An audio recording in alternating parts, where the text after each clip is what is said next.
એ આજનો નાસ્તો તો કંઈ અલગ જ છે. બહુ ભારે નાસ્તો બની રહેલો છે. શું છે ખબર છે?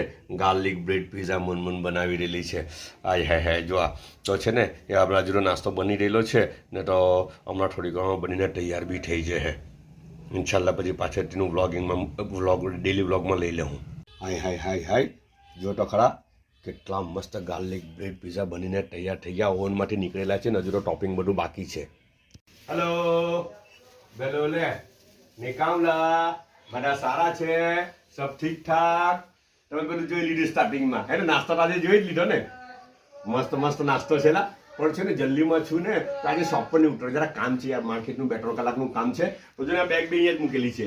હવે આ નાસ્તો પટાવો ફટાફટ ને પછી માર્કેટ જઈને પછી દુકાનમાં બેસું હે ને. તો નાસ્તો શું છે તે જોઈ લઈએ આપણે. ચાલો ને આજે તો છે ને ગાર્લિક બ્રેડ પીઝા છે, મુનમુને બનાવેલા છે.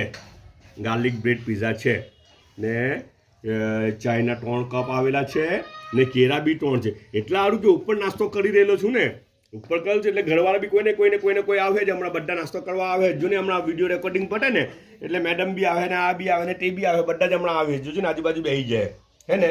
હા તો કંઈ નહીં, નાસ્તો કરી લે એમને માર્કેટ ચાલો જ આમ પાછા મળું ઇન્શાલ્લાહ. ઓકે બધા બધાનો ખ્યાલ રાખે.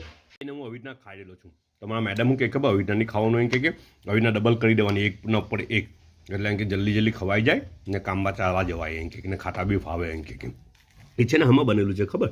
આ યલો ચીઝ આવે ને સાઉથ આફ્રિકાનું, તે બહુ હવાદ લાગે મને. સાઉથ આફ્રિકાનું જે યલો ચીઝ આવે તે બહુ જ હવાદ લાગે. તો તેમાંથી બનાવેલા છે. બીજા બધા બની ગયેલા છે પછાડી. આ પુરાનો એક પીઝો ઉચકીને ગયા જો તે બાજુ બેઠા હિંચકા પર હે ને જી.